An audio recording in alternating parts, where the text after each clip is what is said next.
الغني بيخسر والفقير بيخسر، والاهلي وحش او حلو ما بيخسرش، جوه ملعبه وبره ملعبه ما بيخسرش. ديانج اوحش واحد في الملعب هو اللي بيجيب له التعادل عادي جدا. حقيقي فرقه جباره، يعني الاهلي ده فرقه جباره ما بتعطلش ما بتعطلش. وحش بقى حلو بقى ما اعرفش، بره ملعبه جوه ملعبه، عندكش اصابه واحده يا اخي. ده ايه الجمدان ده يا اخي؟ الاهلي بيتعادل مع يانج افريكانز على ملعب يانج افريكانز، كده الاهلي بيوصل للنقطه الثامنه، وكده يعتبر خلاص الاهلي ضمن التاهل دور الربع النهائي. يعني مبروك للاهلي حقيقي، يعني فعلا بطوله افريقيا يعني صعبه جدا يعني بجد. حقيقي مستوى جبار للفرق هناك في دور المجموعات، عشان لما ارجع اقول لك من الاول ان مجموعه الاهلي سهله جدا والناس قعدت تقول لك لا دي صعبه، ده الجيش الملكي، ده يانج ما اعرفش. اديك شايف المستويات، يعني النهارده الكوره تحت رجل المدافع ومش عارف يشتتها. فتعادل للاهلي بطعم المكسب. الاهلي ما كانش احسن حاجه في ماتش النهارده ولكن ما خسرش، عشان كده نقطه وتعادل بطعم المكسب. وغياب امام عاشور بقى النهارده، يعني غياب امام عاشور مؤثر جدا مع الاهلي، فعشان كده مجلس اداره الاهلي هتلاقي الفتره الجايه بيتقبل الاعتذار بتاع امام عاشور وان هو يرجع تاني للفرقه، لان الاهلي في حاجه كبيره قوي لامام عاشور. يعني ديك شايف نص الملعب النهارده مع الاهلي كان عامل ازاي.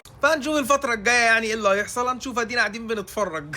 ومبروك للاهلاويه. وفي بس جزئيه عايز افهمها للناس جدعان، طبيعي انا كشخص زملكاوي طبيعي ما بقاش عايز الاهلي يكسب، بس بشوف كومنتات كده من الناس تقول انت مالك يا عم؟ ازاي انا مالي؟ ازاي انا مالي؟ لما انا ما يبقاش مالي مين اللي هيبقى ماله؟ مين اللي هيجي يقول لك مثلا انت كسبت انت خسرت؟ هو ما فيش غير الزملكاويه. اي كده بالظبط، انا لما بعمل اي حاجه انت اول واحد بتيجي تدور عليا وتتكلم معايا. فيا جدعان يعني نركز شويه، الاخوه موجوده والمحبه موجوده، احنا اخوات ومفيش حاجه، دي منافسه جوه المستطيل وطبيعي ان احنا نتمنى لبعض ان احنا نخسر ونحفل على بعض. فما تحسسونيش ان انا بعمل حاجه غريبه.